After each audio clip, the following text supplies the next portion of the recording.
Hello, Gaston County. Welcome to episode number 128 of Gaston's Great, a podcast highlighting some of the great things happening in and around Gaston County. I'm your host, Stephen Long, and we're coming to you once again from the worldwide headquarters of GSM Services right here in downtown Gastonia. We simply believe in discussing more of the reasons why Gaston's great. We are highlighting another great organization again this week, and are fortunate to have Susanna Kavanaugh with us today, who is the Executive Director of Least of These Carolinas. Susanna, it's great to have you on, and welcome back to the podcast. Thank you for having me. I'm excited to be here. Shockingly, I was looking back. It was episode number 800 years ago. I mean, literally almost exactly 3 years ago. So, like we were talking before we started recording, I was just shocked to realize it was that long ago. So lots of things have happened. So really what we want to focus on today is what has happened in the last 3 years, what's the changes going on. I know personally I know a lot of the things that have been going on, but I'm sure we'll have some first-time listeners who have not heard the other episode. So maybe just an abbreviated version real quick, a little bit about yourself, anything you'd like to share, and then kind of just share what is Least of These Carolinas, quick overview, mission, and how it got started maybe, but again, then we'll just get into what's been going on in the last few years. Sounds good. I am a mom and a wife. I've been a wife for almost 26 years, and I have 4 children, 2 of which were adopted through foster care. So me and my husband were foster parents. So about 11 years ago, we started Least of These Carolinas to be able to give back to children that were in foster care. And the reason we started it is because we knew our house was only so big. And so we could only take so many in. And so felt like I could be a little bit more powerful if I could go out and speak about it and create something great that lives beyond us and goes beyond our own home. And so that's kind of where Least of These Carolinas was birthed. And honestly, it was first Least of These Gaston, because we had we had no idea we would at some point move outside of Gaston County as well. But anyway, the mission of Least of These Carolinas is to impact the quality of life for children affected by foster and kinship care, obviously in a positive way. And so we do that in a variety of ways through all of our programs. A Bag of Hope is the biggest probably thing that we do, and that is a large duffel bag with the child's name embroidered in their favorite color. You have no idea what that does for kids to get a bag with things in it just for them and to have their name on it. That little personalization makes a big difference, doesn't it? Everything we do is personalized for these kids. So that's kind of where we started. And, 3 years ago, I'm trying to think of what has happened since then. But overall, we're just here to serve these kids and love on them. And last year, I think we served over 1,000 just at Christmas time, because we do a Christmas program. We did almost 1,000 bags of hope last year. And so just, enjoying the ride, I guess, but trying to impact children that are in the foster care system. In Gaston County alone, we have about, I think it's 350 to 400 kids right now. Okay, wow. Yeah, if I was a good podcast host, I would have went back and listened to episode 8 before today, but I did not. And it would have given me a good feel for, some of those numbers and stats that you shared back then. So just real quick, I shouldn't say real quick, but just kind of share what has happened. I know time runs together, so for me, I know it's always hard for me to put time frames together sometimes, but what has happened in the last 3 years? What are the big things that you've seen going on with the organization? And of course, I'll always like that question. Maybe I'll finish with that one. Is compared to 11 years ago, is it just completely gone beyond anything you could have imagined when you first started? And I think I asked you a similar question 3 years ago, and even then, and it's even expanded, I know, beyond that. Yes. In the last 3 years, one thing we have expanded to the west, and so our bags actually are delivered as far as Asheville, and we do that with the help of a company called Centos. They were like, we have delivery trucks, and we deliver all over North Carolina, and I'm like, check, that meets one of our requirements. And so we partner with them, and then we also partner with different car dealerships in these areas. And so these bags of hope are dropped off at these car dealerships, and then the foster parent gets a text saying, hey, your bag's ready, come to this address and pick it up. So probably in the last 3 years, we've really expanded out west more. The other thing we did is about a year and a half ago, we started the Hummingbird House initiative. And the Hummingbird houses, there's 2 now. But basically, on any given day in the state of North Carolina, if you walked into a DSS office around 7:30 in the morning, you're going to discover there are children sleeping there. They're pulling up their cots because it's a work day, but they're sleeping there. And so I don't want to pick on Gaston County because it happens in every county. And I wanted to do something about that. I've wanted to do something about it for a very long time. But another county had done something similar, and sometimes the path is easier if it's already been done. Sure. And so because it had already been done, we kind of jumped on, and we actually now have 2 hummingbird houses. And the reason we did a hummingbird house and why we named it Hummingbird House is we don't want kids sleeping in the office, but these kids, when they are brought into custody, I mean, they're like a hummingbird, right? Like their wings are flapping, and they just need to sit and rest for just a minute before they move on. And so what the Hummingbird House has meant to children, we're in contract with 3 different counties, so it's not just Gaston County that uses our house, or our houses, but it means that maybe it's a sibling set of 6, because that happens all the time. Maybe they get to stay together for the next 7 to 14 days before they're split up. Maybe they get to talk about the trauma that they've been through and deal with that a little bit before they are split up. Or maybe it just gives those social workers a little bit more time to find the right home for that child or those children. And so it's just, we have Jessica that works for us. She runs it, and she does a great job of making sure it's clean. It really functions as like an Airbnb, if you will. Okay. And we partner with some area churches. We don't own the houses. We kind of lease them from churches, and it just works out really well. These churches had empty houses, and we had a problem that they could solve. And so it's just worked out beautifully. And so now I think we're going into our 2nd year with both of the hummingbird houses up and running. All right. Well, that's interesting. Yeah, that definitely, I don't recall hearing that a few years ago. Another quick, just to clarify, you said out west, just to clarify, that's counties west of Gaston County, yes. Not Wyoming. We're not in Colorado yet. Okay. No. But that would out west. When we say out west, we mean like Asheville, North right. Carolina. Right. Yes, okay. For sure.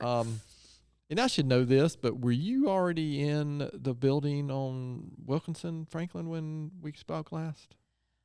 I think so. Y'all did our roof, so I'm pretty sure we were. That was kind of how we connected. Okay, it may have been. Yeah. Okay.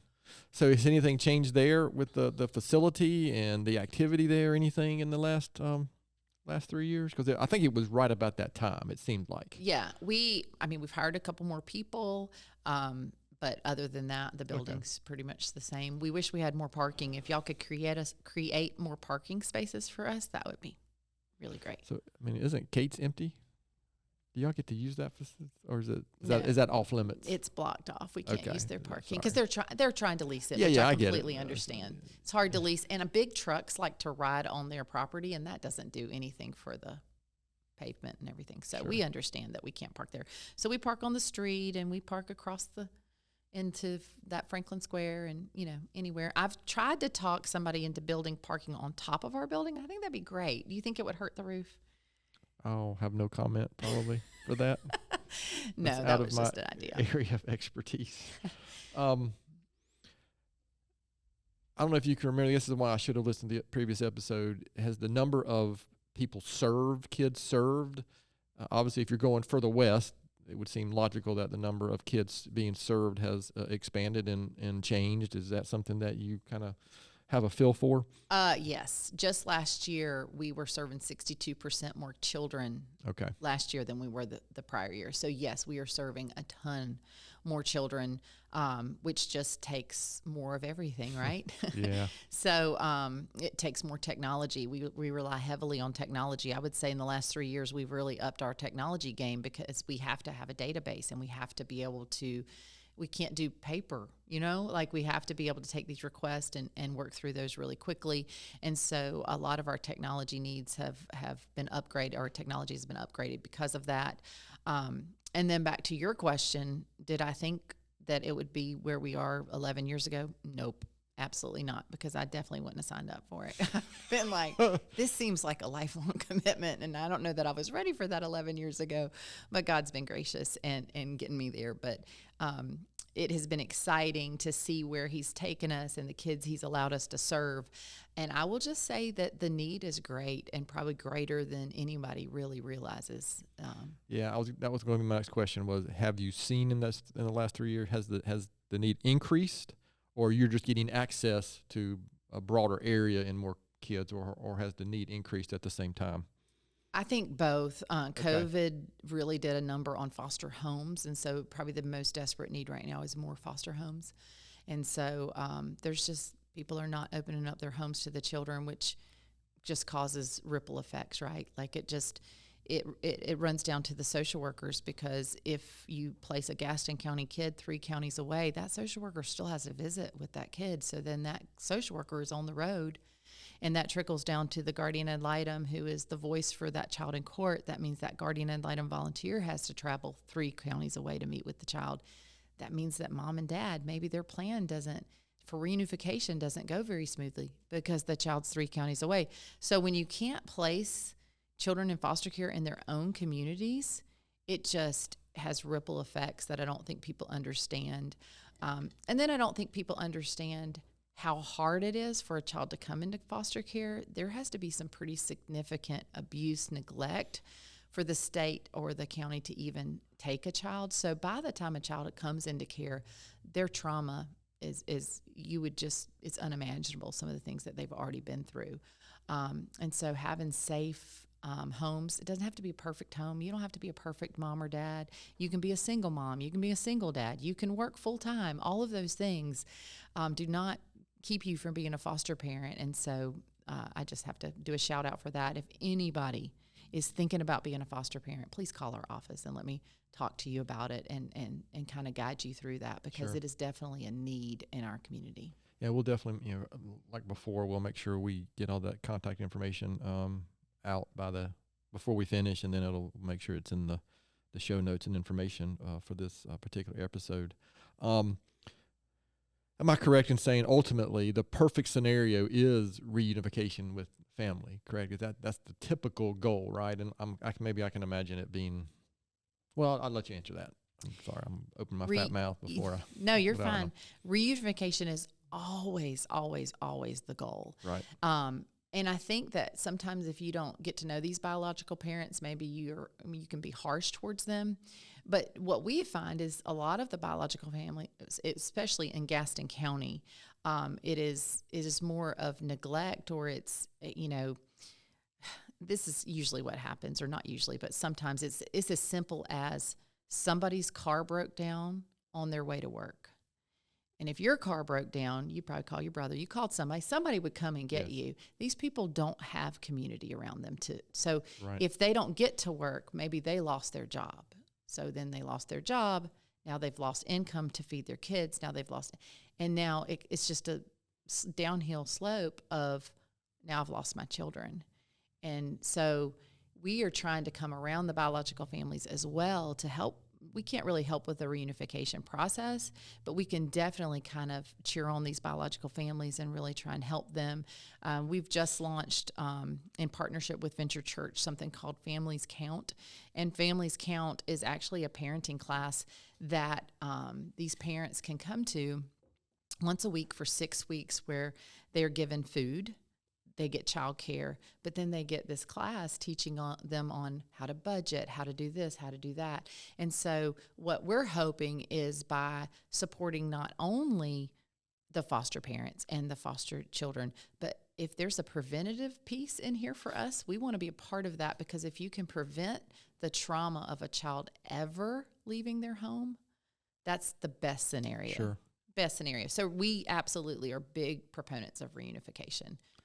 So to your point, if I haven't learned anything from running a almost 300-person company and my involvement with so many community organizations, is we don't know the stories and the circumstances that families deal with. We just don't know. We can be quick to make an assumption and judge, and one interaction make this judgment that, that kid needs to be somewhere else, or whatever. And I don't mean just with what you deal with, but some of the other things that I've seen and been involved with, and that's been a humbling experience for me, is to become just more aware of, man, the circumstances that others have to deal with, and especially with my, for lack of a better description, my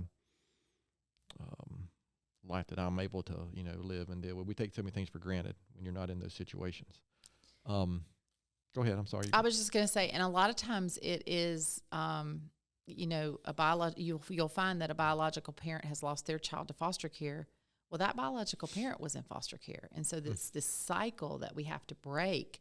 And so if you didn't have a great role model as a mom and dad to tell you how to do it, then how are they supposed to do it?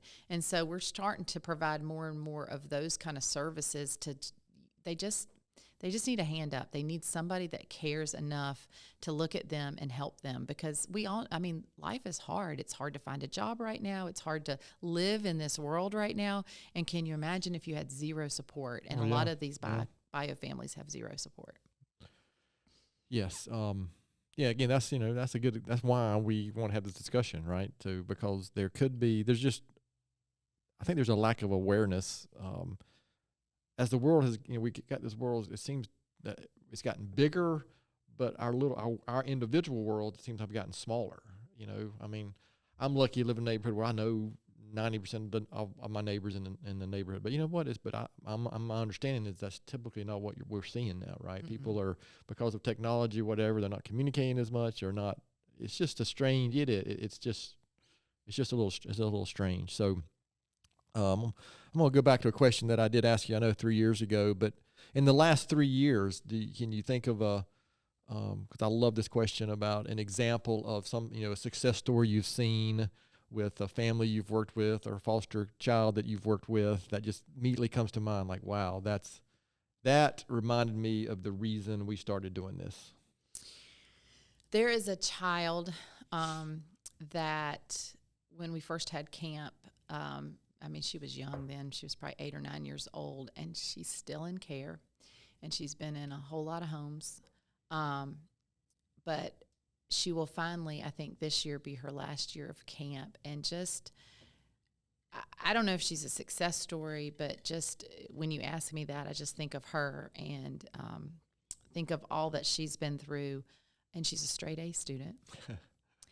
But she's been through a lot, and we've kind of walked her through all of that. And her one wish every summer is, can I still come to Bridge Camp? And we're like, yeah, you can come to Bridge Camp. Yeah. So I would say she probably inspires a lot of us, at least of these. She doesn't make perfect decisions by any stretch of the imagination, but she's, I don't know. And it just is a picture of why we do what we do, but also she's been in foster care since she was 8 or 9 years old, and she's almost 17. Oh, wow. Yeah.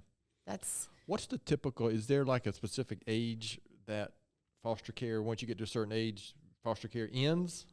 How does that, somebody that ignorant like me, I don't know. Well, typically it's 2 to 3 years in foster care, and then you may be adopted. Okay. But the legal system is probably not going to allow for termination of parental rights unless they have an adoptive home waiting. Okay. This youth that I'm talking about, I think, has had several failed adoptions. So the termination of rights has never happened, which is heartbreaking, right? Failed adoptions, you don't want to hear that, but that actually happens more than you would think. But yeah, to answer your question, there really isn't. You could be in foster care a week. That's not really common, but you're going to at least be in foster care, I would say, a year to 2 years. Okay. Before you are able, your biological parents work their plan, or you're able to be adopted, especially if you're going to be adopted. It's a 2 to 3 year situation. When you say, again, this is a question, someone who's ignorant of it, when you say failed adoption, is that something that's typically, it just gets up to a point and then it doesn't happen, or they go to a family and then something doesn't work out, or what's typical there? Or is that there's always a trial placement. There's always a time. And the parents that want to adopt have great aspirations, and they think that it's going to, but just something happens. I don't know. Maybe it's not what they thought they were getting into. Maybe they can't handle behaviors. Maybe I don't know. There's a variety of reasons why adoptions fail, and it's just heartbreaking anytime that does happen. I think it's really hard to protect the children too from, it's a potential adoption. It's really hard not to use those words. It's hard not to say the right things all the time. I'll love you forever. You always have a place here, and then something happens, which probably leads to more failed adoptions, right? Because they don't trust it. And by the time you've been in foster care that long, you really don't trust anybody that says they want to love you a lifetime. And who blames them? I wouldn't blame them either. So there's just a variety of reasons. I wouldn't say there's one thing that makes an adoption not. And that would be typical. It's rarely, my experience, it's rarely one thing. Yeah. So, I'm sure I asked you this question 3 years ago, but looking ahead, what's the vision now for the next 5 to 10 years or so? And then is it different? Is your vision now different than it was 3 years ago when we first spoke? Yes, our vision is different, and we have a plan to continue to expand, but in a very strategic way. In the past, Lisa These Carolinas' MO is, "Oh, you need us over there? We're coming." But now apparently we have to make strategic plans to get there and not just me say yes. And so we've got a great leadership team now in place, and we're starting to we'll make more announcements as the year goes by, but big things are coming, but just more in a very planned, organized fashion and not by the seat of our pants. I keep telling our staff, hey, we're kind of a big girl organization now. We kind of have to act like that a little bit. And so just stepping into that role of working on the organization and not so much in it. Sure. Which I'm sure you understand. Oh, yeah. Yes, very much so. It took me about 11 years to get there, but hey, I'm here now, and I'm like, okay, I want Lisa These Carolinas to be here when I'm 70 years old rocking my grandbabies on my front porch. I don't want I want this to live on, and I think everybody at our organization, the board, down to every staff member and volunteer wants the same thing. All right, so yeah, that's interesting. I know even now there's days when I struggle with what I'm supposed to be doing here at GSM every single day, how to best utilize my time, because I will get involved in the weeds and I will just mess everything up. That's pretty much what I do when I get into the weeds. I appreciate you not having any comment there, Naomi. Is that an accurate comment, Abby? So if you're not, Abby's in the background here. She actually seems to be the one who really knows what's going on, at least with these Carolinas, but she was unwilling to get on camera, but we're going to ask her some more questions here in a minute probably. So listen, I appreciate you coming on. Is there anything, and this is for you too, actually, Abby, is there anything I haven't asked that I should have asked? Anything that has really just jumps out in the last 3 years? Anything that I've missed? Anything that she should have shared, Abby, that she hasn't? Besides having a great assistant now? The best assistant ever. Everyone can do something, but you talked on Yes. it. I think that there's a place that everyone fits in caring for vulnerable children in foster and kinship care. Yeah, if you can't hear her in the background, basically it's a great point for so many things we get involved with, but everybody has a place and can do something. Is that a good way to paraphrase that? Yeah. We'll be sure to touch on before we finish, what are your current needs that you have, and is there anything specific going on in events and things that y'all might have coming up? Because we don't look at schedules and time when we have people on here, because more than once we've had to record a podcast and they're having an event next week and the episode doesn't release until 2 weeks after that. So I'm like, that's some bad timing. So, that's how we roll here at GSM at most inopportune times. So, again, we'll make sure our listeners know how to get in touch with you guys, find out, and we'll come back and swing back to make sure we cover all that. However, like we always do with our guests, and I may even make Abby answer some of these questions. We have these super important questions, and they're going to be different than the first time you were on. So we can't go back and check your answers relative to the last episode. So this is going to be we're moving west speed round of questions. I come up with a dumb name every time we do this. So, Susanna, what's your favorite movie? Well, I'm going to say I'm going to use this actually because there's a new movie coming out and we have screened it, and it's called gosh, what is the name? I couldn't think of it. Sound of Hope, but it's the Possum Trot story. And it comes out July 4th, so this will air before then. But go get tickets. We actually, if you use our code, which you can go to our website for, but we will get proceeds from that. But the story of Possum Trot and the Sound of Hope, it's from the same folks that gave y'all Sound of Freedom last year. Okay. But it's all about how a little tiny Texas town decided to actually take this issue of children in foster care that were waiting on adoptive homes, and they adopted all the children that needed homes. So that's my favorite movie right now. Okay, well, that's pretty impactful, and I don't know how to follow that, but I'll ask you anyway. I was going to say the same thing. Okay, I good. Follow that. No, not Sound of Hope. But I was going to say the same thing. Mine is not as impactful. That's a really good one. That's a really, really good one. Yeah. My favorite movie is, oh, now I've lost the name of it. Oh, Home Alone. Even though it's a Christmas movie. Okay, Home Alone's good. That's classic, yeah. Yeah. Home Alone is unbeatable. Well, you know what? It's a kid surviving, right? Yeah. That's right. Against two. Very impactful. Thanks for tying that in. And especially against, was it Joe Pesci was one of the bad guys? That's funny. All right, I'll stick with you, Abby. Favorite vacation spot? Oh, that's easy. St. Augustine, Florida. Oh, wow, yeah. I've never been there, but I've heard it's terrific. Beautiful, old, and fun to explore. Absolutely. Susanna? Anywhere with a beach. Okay. What's the last TV or online series or movie you streamed? I'm currently watching Madam Secretary. I love that show. I'm not familiar with that. But that sounds like a show I wouldn't be familiar with.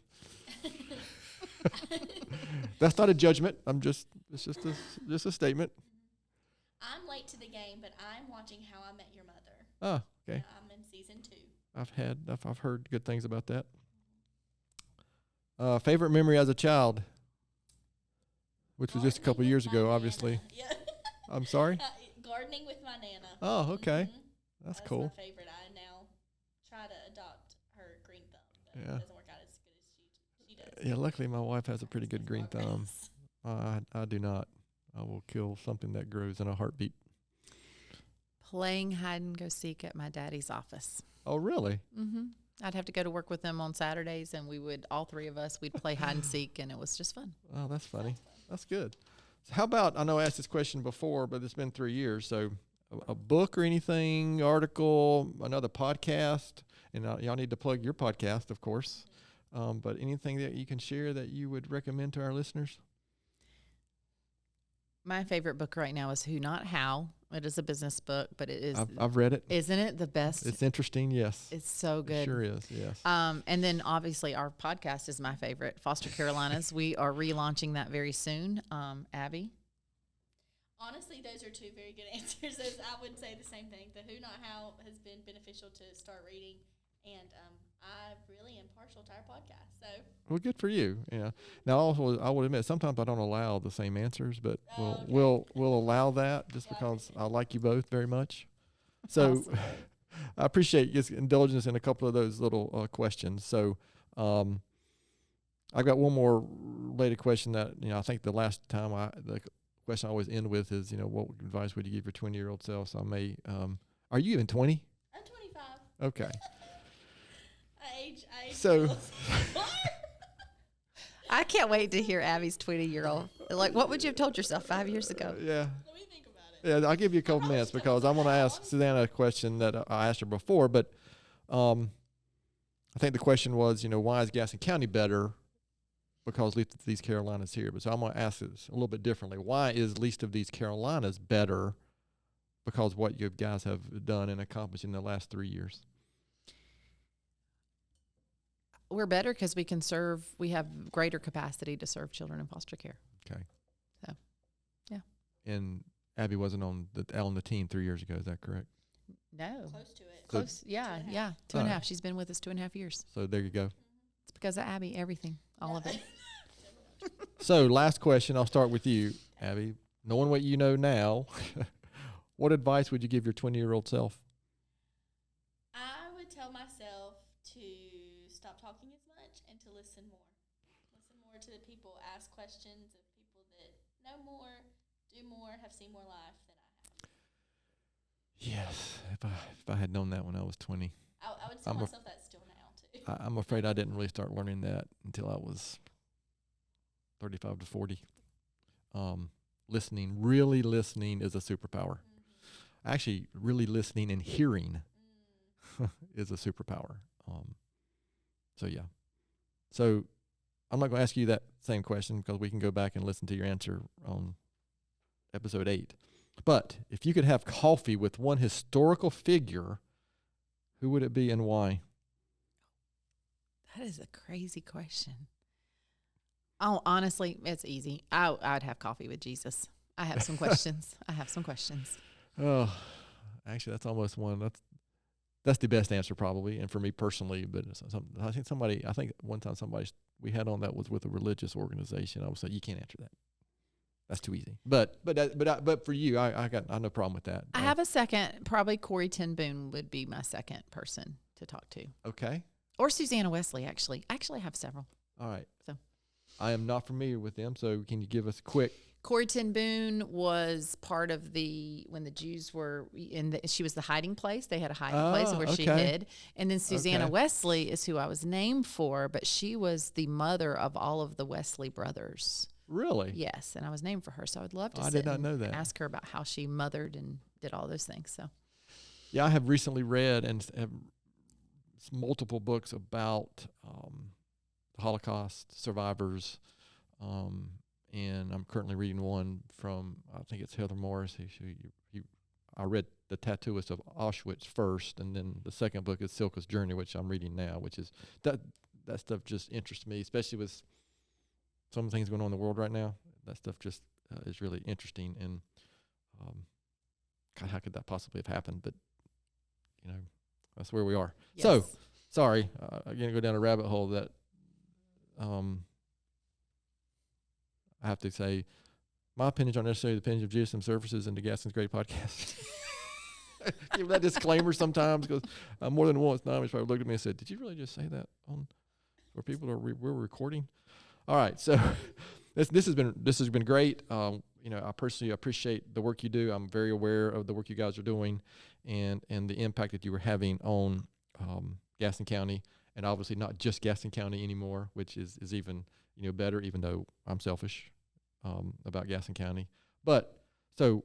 Current needs, events coming up. How can people find out more information about you guys? Where can they go to contact you? Just anything and everything that you can share for us. You can go to our website, www.lotcarolinas.com.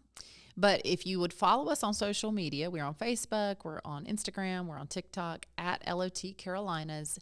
And every Wednesday we post a wish list Wednesday. So if you're like, I want to do something, this is a very small thing, may seem like that, but we have Amazon list out there. And so every Wednesday we post exactly what we need in our closet so we can keep serving those children with those bags of hope. So just buy something and send it right to our door. That's really helpful. Events that we have coming up, we have a Shoes of Hope event in the very end of July, 1st of August. And so we're looking for volunteers for that. And then we also have camp coming up. So we're looking for volunteers for that. Our camp this year is going to be on Lake Lure. All of that you can find on our website. Events that we have coming up, we actually have a clay shoot. In November, on November 15th. And so I think GSM should definitely put together a team. That's a good Southern event, It's right? a good Southern event. It's out in Waxhaw. And then in October, we have a Charlotte event, kind of more for the ladies, but men can come. It's called Bingo for Bags, and it's going to be a fun thing at Grand Bohemian. And all of that, like I said, you can find on our website. But any of those ways you could start plugging in and giving back to children in foster care. So, volunteer, you just mentioned a couple of things. So, and the office can people come visit the office as well, or is that kind of a? Yes, our favorite thing to do is give tours of our office, but yes, you can also come volunteer in our office. And again, that's on our website too. We don't have as big a need for daily volunteers, but we do need volunteers. Yeah, I mean, you can find the location on the website, but if you're here local, it's right in front of the old Kate skating rink. And is it a Gastonia address or a Lowell address there? The back corner's Lowell, but we're Gastonia. Okay, so I was just curious there. I know that's right there near the intersection there at Redbud.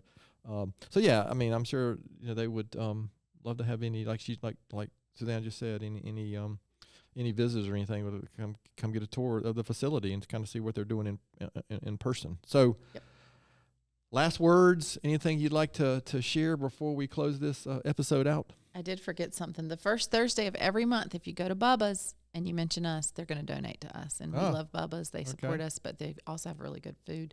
That's Bubba's 55, right, on Franklin, Franklin Square? But in Bubba's 33. 33. That's right. What did I say? It's Highway 55. Highway and Bubba's 55, Bubba's 33. And we're here on June 12th, and it's at 10:48. Sorry.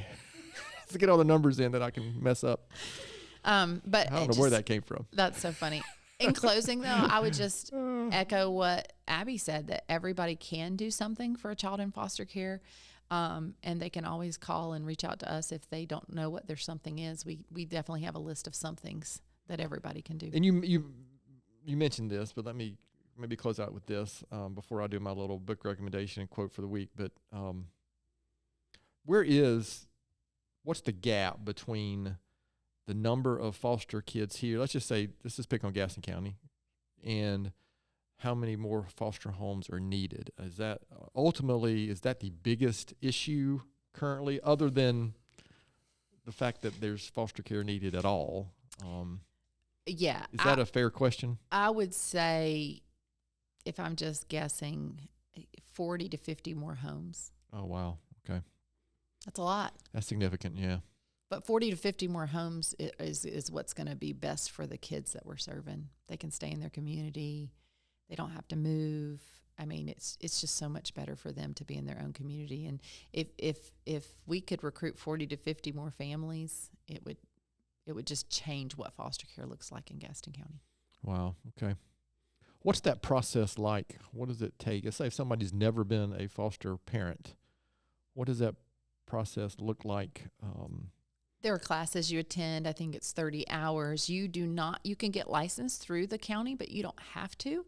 You can also go through private agencies. Doesn't cost you any money. It just means there's private agencies out there that do that. Okay. And if somebody's really interested, you can go on our website, look at the 411 on foster care, or call me and I'll tell you about the different agencies and the different, there's always trainings that are starting. And so if somebody's really interested, just call our office and we can tell you where the next training is and which agency is starting the next training. Okay. All right. Well, listen, we appreciate that. And maybe there's a listener out there who is going to be inspired maybe to consider that. So I was hoping you were going to say 10 or 12 homes. No. That'd make a big difference too, but. Sure. Yeah. I understand.